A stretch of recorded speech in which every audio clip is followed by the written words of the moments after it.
자, 우리가 붙잡을 언약의 말씀의 제목은 스스로 개척하라라는 제목입니다. 여러분이 교회에서 사용하고 있는 말 중에서 구분을 좀 해야 될 단어가 있어요. 뭐냐면 개척교회 그리고 미자립교회, 이 말을 좀 구분을 해야 됩니다. 대부분 사람들이 이제 적게 모이거나 재정 규모가 약한 교회들을 향해서 그냥 함께 써버려요. 개척교회, 미자립교회. 근데 전혀 다른 의미예요. 미자립교회는 말 그대로 이제 늘 모자라 가지고 막 꾸러다니고 빌리러 다니고 이런 교회를 말합니다. 대한민국 교회의 70%에서 80%가 미자립교회예요. 그러나 개척교회는요, 전혀 다른 의미가 있는 거예요. 그리스도와 세계복음화, 이 언약을 붙잡고 성령님이 인도하시는 전도와 선교의 문을 향해서 담대하게 나가는 교회를 개척교회라 그래요. 오늘 제목하고도 연관이 있기 때문에 여러분들에게 좀 말씀을 드립니다. 그렇다면 21세기 안디옥 교회는 영원한 개척교회가 되어야 되는 거예요. 자, 서론 말씀인데요. 여호와 하나님의 구속사, 그리스도의 구원 사역을 구속사라고 합니다. 이 구속사를 보면은 한 가지 공통점이 있어요. 뭐냐면 여호와께서는 시대마다 이 구속사를 진행하실 때 그 시대를 대표하는, 성경에 보니까 애굽, 오늘날의 이집트죠. 또 아수르, 아시리아라고 하죠. 그리고 바벨론, 또 바사, 성경에는 바사라고 되어 있는데 이게 페르시아예요. 그리고 로마 같은 강대국을 일으키십니다. 그러니까 지그들이 잘나서 되는 게 아니고 하나님이 강대국을 일으키시는 거예요. 그리고 그 강대국의 여호와의 언약 백성, 이걸 뭐라고 하죠? 성경에서는 남은 자라고 합니다. 영어로는 렘넌트예요. 또 그루터기라고 번역을 해놨습니다. 자, 이런 언약 백성을 그 강대국에 보내시는 거예요. 자, 본론 첫 번째인데, 서론에서 말씀하는 여호와의 구속사, 이 일에 대표적으로 쓰임받은 그루터기, 렘넌트, 남은 자가 있어요. 그분이 요셉이에요. 자, 첫 번째입니다. 요셉 당시에 애굽은 그 시대를 대표하는 강대국이었어요. 그런데 애굽에 요셉을 보낼 때 어떻게 보냈어요? 너무나 초라한 노예로 이렇게 팔려가게 만들었어요. 그러나 요셉은 노예라는 상황, 형편, 처지에서도 뭘 누렸죠? 언약을 붙잡고 기도의 비밀을 누렸어요. 자, 그러자 창세기 39장 2절, 여호와께서 요셉과 함께 하심으로. 여러분, 이러면은 요새 말로 게임 끝이에요. 노예가 문제가 안 됩니다. 그런데 노예로 팔려간 것도 참 슬픈 일인데, 이번에는 누명을 쓰고 죄수가 돼서 감옥에 갔어요. 그러나 요셉은 죄수라는 상황, 형편, 처지, 이거 아무 상관하지 않았어요. 이 속에서도 언약을 붙잡고 기도의 비밀을 누렸어요. 그러자 창세기 39장 21절, 여호와께서 요셉과 함께 하시고. 여러분, 이러면 감옥도 문제가 안 되는 거예요. 우리 그루터기들 매번 시험 때마다 또 여러 가지 일들 때마다 고민될 때 요셉처럼 이 비밀을 누리시길 바랍니다. 어떤 것도 문제가 되지 않아요. 자, 이후로 여호와께서 계획하신 시간표가 딱 되니까 누가 꿈을 꿔요? 바로 왕이 희한한, 너무 이상한 꿈을 딱 꾼 거예요. 이것 때문에 너무 고민이 돼. 그런데 애굽의 그 많은 똑똑한 사람들이 해석을 못합니다. 그래서 누구를 만나요? 요셉을 만나요. 요셉을 통해서 해답을 딱 얻으니까 바로 왕이요, 너무 큰 감동을 받았어요. 그래가지고 이게 불신자가 한 고백입니다. 창세기 41장 38절 중간에 보니까 이와 같이 하나님의 영에, 성령님이시잖아요, 감동된 사람을 우리가 어찌 찾을 수 있으리요? 여호와의 성령님으로 이렇게 충만한 사람을 만나본 적이 없다. 요셉은 하나님이 보내신 사람이다. 이게 그 얘기예요. 그러면서 40절엔 또 뭐라고 합니까? 너는 내 집을 다스려라. 집이 뭐예요? 이집트예요. 애굽이에요. 그러면서 후반에 내가 너보다 높은 것은 내 왕자뿐이니라. 내가 앉아 있는 이 왕의 자리, 왕좌. 무슨 말이죠? 네가 이 나라의 총리로 있으면서 싹 다 다스려라. 내가 너보다 높은 것은 왕이라는 자리밖에 없다. 여러분, 우리 그루터기들이 이런 응답을 누리시길 바랍니다. 자, 그러자 모든 고난을 가진 요셉은요, 7년 풍년, 7년 흉년, 꿈이 그런 거였거든요. 이거를요 아주 지혜롭게 경제정책을 펼쳐가지고 뛰어넘게 합니다.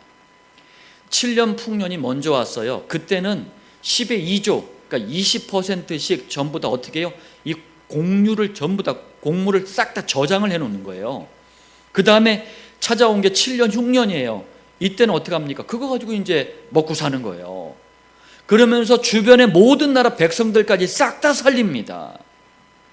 그루터기 한 명 제대로 세우니까 그 당대가 다 살아나 버려요. 두 번째입니다.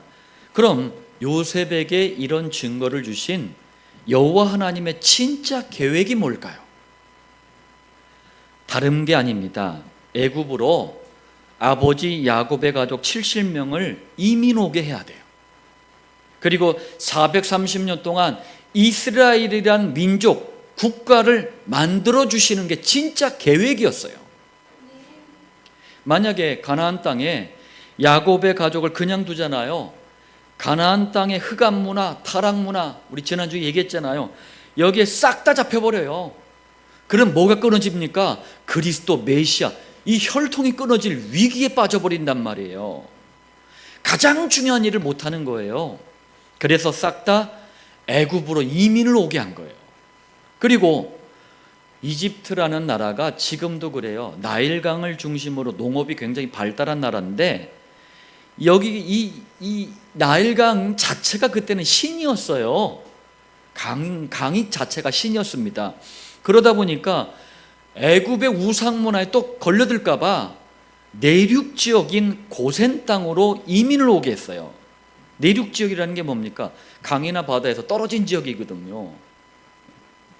자, 그런데 여호와께서는 애굽에 들어온 야곱의 후손인 이스라엘을 뭘로 전락시킵니까? 노예로 만들어 버려요. 왜요? 그래야 애굽 사람들과 피가 섞이지 않아요. 누가 노예 민족하고 결혼하겠습니까? 이게 전부 왜 그러는 거라고요? 가나안 땅에 오실 그리스도를 위한 거예요. 언약을 위한 거예요. 이게 여호와 하나님의 계획입니다. 우리 지난 시간에 담대하게 기업을 요청한 슬로보아스의 딸들, 저는 좀 궁금하더라고요. 한 주간 우리 성도님들이 어떻게 좀 묵상을 했을까. 목장 현장에 가니까 많은 질문도 받고 또 답을 얻고 여호수아서 이게 진행하는 게 상당히 즐겁더라고요. 우리 이제 처음에 김명주 사님, 두 번째 우리 박전 사님 이렇게 기도하셨는데, 아, 잘 깨닫는구나. 역시 전도사님들이 낫구나. 잘 깨닫는구나 이렇게 생각이 들더라고요. 자, 그리고 사람은요 희한하게 고통을 받을수록 번식을 빨리 해요. 70명 가족이 이민을 갔잖아요. 430년 만에 이 출애굽할 때는요 20세 이상 남자만 60만 명이었어요. 물론 이런 폭발적인 인구 증가는 여호와의 능력이 아니면 불가능합니다. 그리고 이렇게 이스라엘 민족이 만들어져야지만, 국가가 만들어져야지만 가능한 게 뭡니까? 가나안 땅에 들어가서 정복전쟁이 가능한 거예요. 또 그리고 그 땅에 바로 누가 오셔요? 창세기 3장 15절 여자의 후손의 주인공 그리스도가 오시는 거예요. 이 모든 언약을 위해서 요셉이 생명 건 헌신을 한 거예요. 이 모든 여호와의 구속사에 요셉이 대표적으로 쓰임 받은 거예요. 이러니 여호와께서 요셉을 보실 때 얼마나 귀하겠어요. 세 번째입니다. 아들 요셉이 겪은 이 일들을 누가 가장 잘 알았습니까? 아버지 야곱이었어요.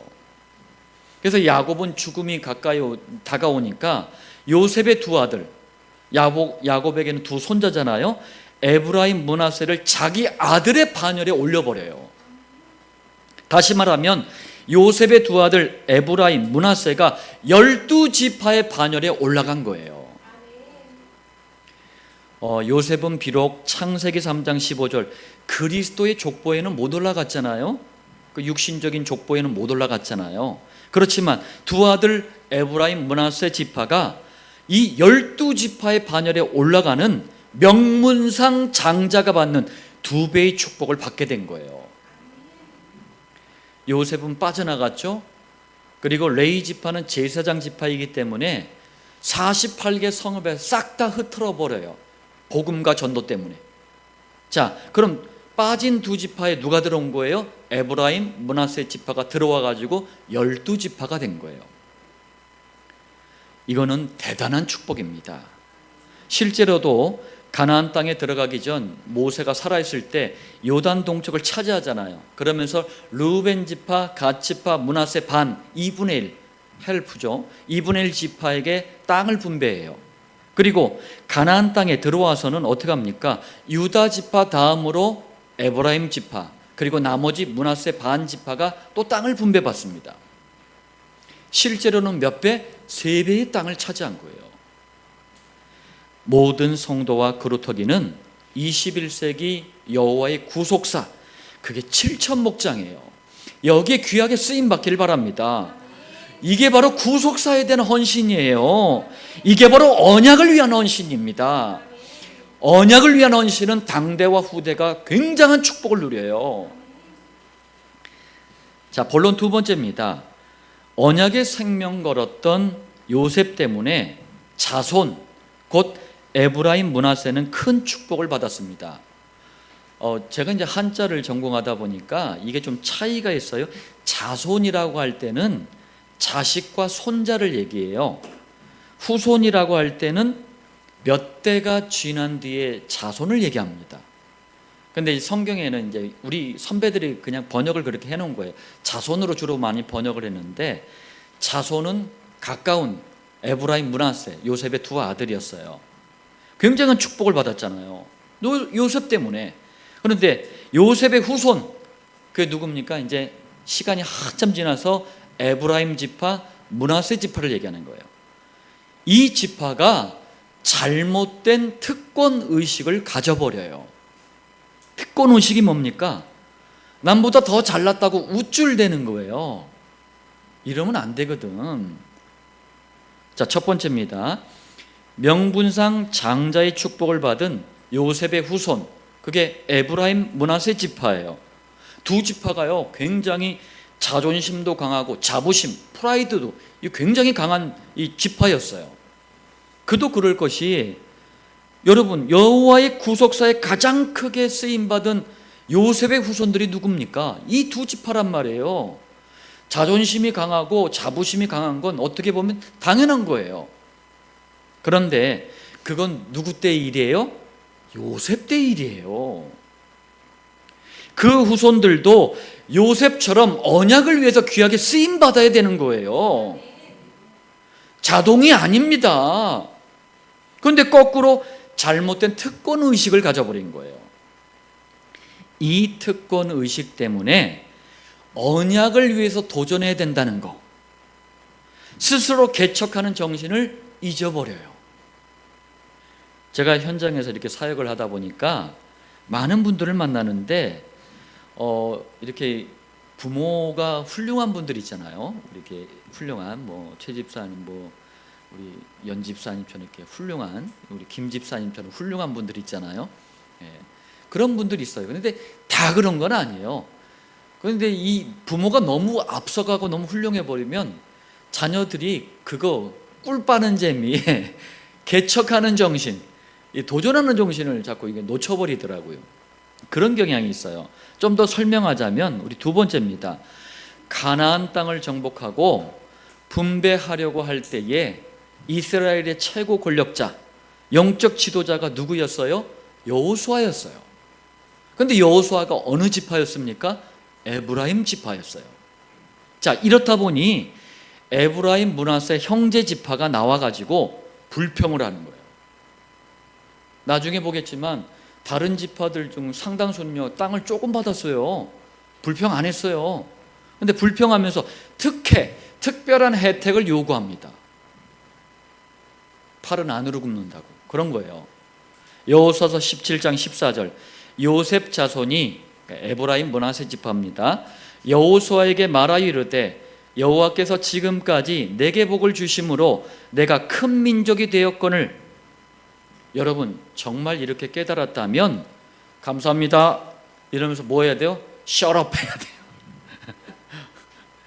그런데 어떻게 해요? 14절 당신이 나의 기업을 위하여 한 제비 한 분깃으로만 내게 주심은 어찌함이니까? 이렇게 불평을 합니다. 이게 무슨 말이냐면 여호수아서 16장 1절에 요셉 자손이 제비 뽑은 것은 여러분 좀 특이해요. 에브라임 므낫세에 구체적으로 언급하지 않고 요셉 자손이라 그랬어요.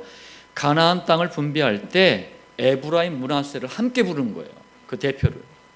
그리고 두 번 뽑아야 되는데 한 번만 제비를 뽑고 넓은 땅을 나눠줬어요. 넓은 땅을 나눠줬다니까. 한 번만 제비 뽑았지 실제로는요 두 지파가 차지하고도 남을 넓은 땅을 나눠줬다니까. 그럼 왜 제비를 두 번 뽑자고 한 번만 뽑았죠? 다른 지파와 다르잖아요. 이거 형제 지파잖아요. 그러니까 한 번 뽑은 거예요. 그래서 자, 그 다음 여호수아서 16장 1절로 3절에 보니까 에브라임과 므낫세 지파가 분배받은 기업 땅의 경계가 얼만큼인지 이제 쭉 나열을 합니다. 그리고 4절 요셉의 자손 므낫세와 에브라임이 그들의 기업을 받았더라. 형제 지파이기 때문에 한 번만 제비 뽑고 아주 넓은 땅을 분배했어요. 근데 그 땅의 위치가 에브라임 지파는 가나안 땅 중앙에 이 중부 지역, 그리고 므낫세 반 지파는 바로 그 위에 이렇게 땅을 분배받은 거예요. 그런데 충분히 넓고 이 넓은 그 땅을 받고도 한 번만 제비 뽑았다고 두 지파가 불평을 하는 거예요. 여호수아서 17장 14절 나의 기업을 위하여 한 제비 한 분깃으로만 내게 주시면 어찌함이니까? 왜 두 지파인데 한 번만 제비 뽑아요? 이게 지금 따지는 거예요. 근데 너무 뻔뻔스러운 거 있죠, 이거. 이 두 지파가 분배받은 땅이 엄청납니다. 볼까요? 요단 동쪽에 먼저 므낫세 반 지파, 2분의 1 지파가 차지했잖아요. 그리고 가나안 땅에 들어와서 어떻게 합니까? 가나안 땅 중앙에 에브라임 지파, 그 위에 므낫세 또 나머지 반 지파, 3배를 받은 거예요. 그런데도 불평을 해요. 이유가 뭘까요? 땅을 더 요구하는 게 창세기 3장 15절 여자의 후손으로 오실 그리스도를 위한 땅 아니냐, 가나안 땅에 대한 언약 이것 때문이다 하면 좋을 텐데 뭐예요? 잘못된 특권의식에서 나온 거예요. 다시 말하면 자기들이 생각했을 때 대단한 믿음의 선배 요셉의 후손들이잖아요. 또 모세 다음으로 세워진 영적 지도자 여호수아가 누구예요? 에브라임 지파예요. 이러니 눈치 볼 것도 없는 거야. 마음껏 인간적인 욕심을 갖다가 막 이제 표현하는 거예요. 한마디로 여호와 하나님의 구속사와도 아무 상관없고 언약과도 아무 상관없는 특혜를 요구하는 거예요. 자, 본론 세 번째입니다. 가나안 땅 언약을 분명하게 가진 영적 지도자가 다행스럽게도 누구였어요? 여호수아였어요. 여호수아가 이런 말도 안 되는 요구를 아주 지혜롭게 오히려 격려를 합니다. 새 힘을 주고 뭔가 이렇게 힘을 얻도록 도운 거예요. 아까도 얘기했지만 우리나라 속담에 팔은 어디로 굽어요? 안으로 굽어요. 밖으로 굽진 않아요.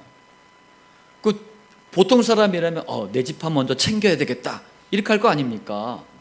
그런데 여호수아는 굉장히 지혜롭게 이 두 지파를 안내합니다.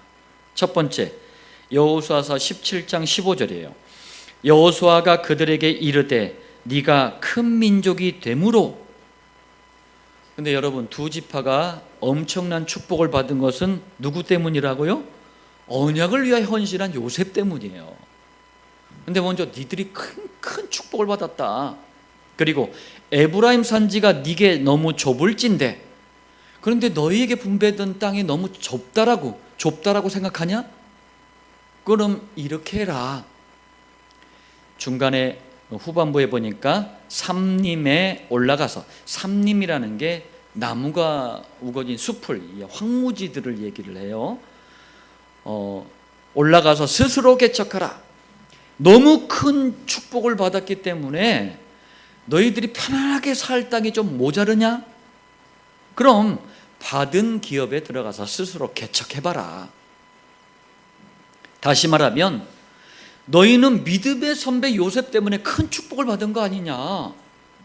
그렇다면 복받은 자답게 스스로 개척해서 언약을 위해 헌신하면서 그 땅을 정복해봐라. 여러분, 스스로 개척하라는 말을 오해하면 안 됩니다. 개척이라는 한자어가 이 거칠고 황무지 같은 이 삼림 지역을 개간하는 거예요. 그래서 옥토, 기름진 땅으로 만드는 걸 개척이라 그래요. 한자어의 의미가 그래요. 그렇다고 이걸 갖다 오해해가지고 그래 죽도록 내 방법 쓰고 수단 노력 최선해가지고 이래야 되겠다, 그 얘기가 아니에요. 그래서 아까 제가 서두에 개척교회 미자립교회 하면서 개척이라는 얘기를 한 거예요. 가장 중요한 복음이 없는 거칠고 황무지 같은 현장, 이 현장에 그리스도와 세계의 복음화의 언약을 붙잡고 가서 정복하라는 거예요. 다시 말하면 언약을 붙잡고 언약을 따라가면서 언약과 맞다면 담대하게 도전하는 거예요.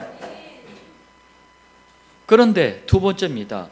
에브라임 므낫세 두 지파가 이런 요셉의 후손답지 못하게 변명을 합니다. 여호수아서 17장 16절, 요셉 자손이 이르되, 에브라임 므낫세 지파죠, 그 산지는 우리에게 넉넉하지 못하고, 또 이렇게 얘기해요. 아까 좁다 그러고 이번엔 넉넉하지 못하대. 자기들이 받은 땅이 너무 작다고 변명하는데 이거 거짓말이에요. 왜요? 민수기 26장 우리 지난주에 들었죠? 제2차 인구조사를 했잖아요. 그때 인구조사한 다음에 통계를 다 내놨어. 통계를 보니까요, 민수기 26장 34절, 므낫세 지파 인구가 52,700명이에요. 37절, 에브라임 지파 인구는 32,500명입니다. 두 지파 인구를 합하면 암산 85,200명이에요. 그럼 뭐 좁을 수도 있겠네? 그렇지가 않아요. 이 중에서 므낫세 반지파 어디다 땅을 받았어요? 요단 동쪽에. 그럼 땅만 분배받습니까? 사람 안 가요? 3분의 1 정도는 적어도 갈 거 아닙니까? 그래서 실제 가나안 땅에 분배받은 이 두 지파의 인구는 전부 합해도 얼마가 되는 거예요? 6만 명이 안 되는 거예요. 그럼 이 인구는 민수기 26장 22절 유다 지파의 76,500명보다 작아요. 42절에서 43절 단 지파의 64,400명보다 작고, 25절 이사갈 지파의 64,300명, 27절 스불론 지파의 65,500명과 비교해도 적은 숫자예요. 그런데 땅은 2배잖아요, 3배잖아요. 에브라임 므낫세 지파가 분배받은 땅의 크기가 결코 좁지 않다니까요. 넉넉하지 못하다 거짓말이라니까요. 우리도 언약 앞에서, 예수가 그리스도라는 이 복음 앞에서 이런 변명을 할 때가 있어요. 받은 축복, 받은 권세, 받은 응답을 먼저 생각해 보세요. 그거 누리면서 스스로 개척하길 바랍니다. 그리고 이런 변명도 해요. 여호수아서 17장 16절 후반부에 보니까 다 철병거가 있나이다. 병거라는 게 전쟁용 수레거든요. 요즘으로 얘기하자면 장갑차, 탱크 정도 되는 거예요. 자, 그들은 강력한 족속들입니다. 싹 다 철병거로 무장하고 있기 때문에 우리는 이길 수 없습니다. 지금 이러고 있는 거예요. 그런데 여러분, 아니에요. 에브라임 지파, 므낫세 지파가 강력한 지파예요. 우리 2주 전에 봤잖아요. 시편 78편에 에브라임 지파가 강력한 지파라니까요. 그런데 영적인 전쟁, 이 거룩한 선한 싸움에 참여를 안 했잖아요. 욕심은 이만큼인데 바보 같은 변명을 하고 있는 거예요. 세 번째, 두 지파와는 반대로 유다 지파의 대표 언약의 사람 갈렙은 뭐라고 하는지 한번 보겠습니다. 이게 참 고백이 중요해. 같은 말을 하더라도요, 자꾸 언약이 아닌 이상한 말을 하는 사람들 보면 이상한 인생이 되는 거야. 고백을 제대로 해야 돼요. 여호수아서 14장 12절 그 날에 몇 년 전? 45년 전이에요. 여호와께서 말씀하신 이 산지를 지금 내게 주소서. 여호와의 말씀을 언약으로 붙잡은 거예요. 그러면서 후반부에 그곳에는 아낙 사람이 있고 그 성읍들은 크고 견고할지라도. 여러분, 에브라임 므낫세가 맞닥뜨린 그 지파, 그 족속들하고는 상대가 하는 강력한 족속들이에요. 그런데 뭐라고 합니까? 여호와께서 나와 함께 하시면 내가 여호와께서 말씀하신 대로 그들을 쫓아내리이다.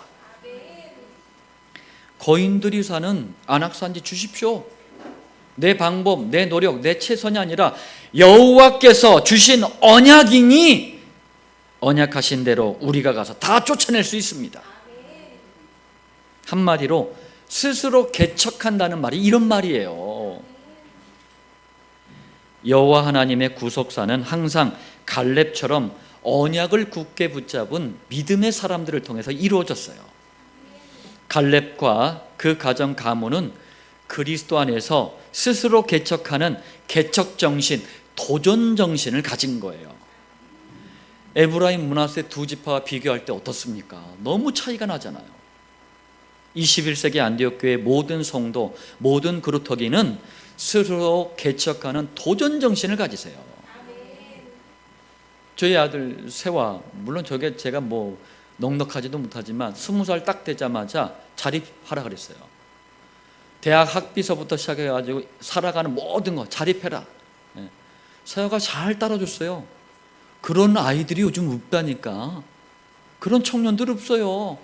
전부 부모 물려준 거 야금야금 빼먹고 그래. 그냥 자꾸 남의 도움만 바라고 그냥 막 그래. 개척정신, 도전정신이 없어요. 네 번째, 같은 에브라임 지파였지만 특권의식이나 특혜에 빠지질 않았어요. 가나안 땅 언약을 정확하게 이해를 했어요. 그래서 그 언약 중심으로 움직였던 분이 여호수아예요. 언약을 놓친 자기 그 형제 지파, 두 지파를 향해서 지혜롭게 격려를 합니다. 분명히 언약보다 자기들 욕심을 앞세운 두 지파였잖아요. 그런데도 여호수아서 17장 17절 여호수아가 다시 요셉의 족속 곧 에브라임과 므낫세에게 말하여 이르되 너는 큰 민족이요 큰 권능이 있은즉 한 분깃만 가질 것이 아니라. 무슨 말이냐? 나도 너희들과 똑같은 에브라임 지파 아니냐? 우리 형제 지파가 얼마나 대단한지, 얼마나 능력이 많은지 모두가 알 것이다. 우리 능력 앞에선 어느 민족도 게임이 안 된다. 굉장히 이제 격려를 해주는 거예요. 그러면서 한 분깃만 받은 것도 솔직히 마음에 차지 않을 거다. 나도 안다. 격려를 먼저 하는 거예요. 그러면서 18절 그 산지도 네 것이 되리니 비록 삼림이라도, 아까 얘기했죠. 개척하지 않은 황무지예요. 네가 개척하라. 후반부에 가나안 족속이 비록 철병거를 가졌고 강할지라도 네가 능히 그를 쫓아내리라. 황무지를 개척하여서 옥토를 만드는 것처럼, 기름진 땅을 만드는 것처럼 믿음의 선배 요셉의 후손이라는 이 자부심을 가지고 스스로 싸워서 남에게 의존하지 말고 다 쫓아내고 차지해라. 다시 말하면 언약의 그릇을 키우라는 거예요. 그러면서 도전하고 스스로 개척하라는 거예요. 모든 성도, 모든 그루터기도 다시 한번 말합니다. 상황, 형편, 처지, 환경, 입장 등등등 이런 것 가지고 변명하지 말고 그리스도와 세계복음화, 이 언약을 담을 그릇을 자꾸 키우세요. 성령님의 역사, 인도를 누리면서 여호와 하나님이 새로운 역사를 향해서 다시 한번 담대하게 도전하세요. 주중에 우리 그루터기 희명이가 택시를 탔는데 택시 운전기사가 이만희의 신천지 신도였어요. 희명이가 이제 좀 이렇게 귀엽게 생기고 교복까지 딱 입고 있으니까 만만하게 보고, 신천지 신도가 자기들이 배우는 그 요한계시록을 주로 배우는데 이걸 지들 마음대로 해석을 하는 거예요. 비유풀이 하면서. 그러면서 막 희명에게 떠든 거예요. 갑자기 그러니까 우리 그루터기들도 이단 갑자기 만나면 좀 이렇게 좀 그렇잖아요. 근데 일부러 가만히 들어봤대요. 신천지 얘네들은 뭘 말하는지 일부러 다 듣고 나서 예수가 그리스도라는 복음, 그리고 복음은 간단한 거다, 딱 얘기했어요. 제가 생각했을 때 제가 만약에 신천지 그때 신도였다면 적지 않게 당황했을 거예요. 왜? 맨날 만나는 게 누구의 확신 없이 흔들흔들하는 교인들만 만났잖아요. 찍소리 못하는 교인들만 만났잖아요. 근데 그것도 어린아이가, 학생이 이렇게 정확하게 얘기를 하니까 얼마나 당황하셨겠습니까? 희명이가 누굽니까? 21세기 안디옥 교회 그루터기 교사예요. 우리는 그루터기들에게 복음을 자꾸 심어가지고 언약의 그릇을 키워줘야 돼요. 꼭 명심하길 바랍니다. 그루터기 시기는 복음에 있어서 가장 좋은 시기예요. 또 복음 전할 가장 알맞은 시기이기도 합니다. 자, 결론입니다. 모든 성도와 그루터기는 에브라임, 므낫세 지파가 가진 이 한계의 특권의식에 묶이지 말고 여호와 하나님의 구속사, 곧 구원사에게 쓰임받도록 스스로 개척하는 정신을 가지시길 바랍니다. 첫 번째입니다. 이를 위해서 그리스도와 세계복음화의 언약이 선포되는 강단 말씀을 따라가세요. 왜요? 여호와 하나님께서 우리에게 역사하실 이유는 뭐밖에 없어요? 언약밖에 없어요. 우리 화성목장의 최명 집사님이 주중에 그런 고백을 정말 감격스럽게 하시더라고요. 나는 성경을 모르는 게 너무 감사하대. 너무 감사해.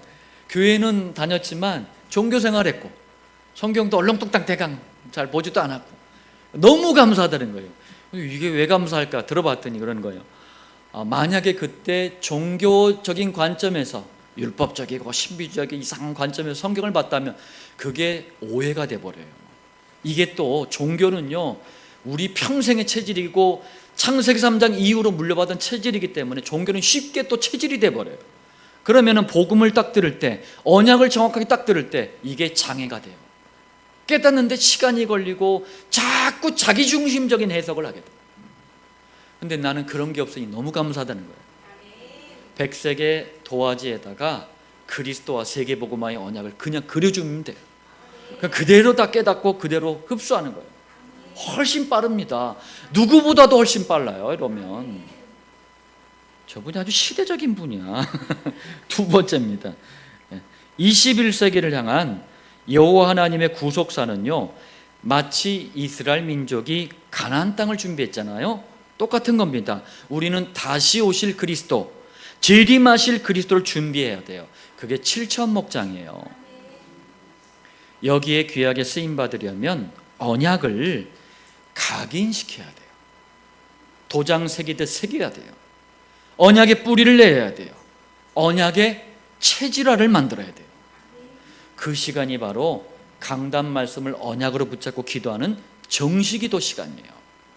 세 번째, 이 두 가지가 되어지면 우리 여러분들 각자에게 주신 학업도 있고 기능도 있고 직업도 있고 비전이 있단 말이에요. 이걸 가지고 스스로 개척하는 사람이 되어집니다. 그때 이 일의 증인으로 서는 거예요. 그걸 목장이라고 합니다.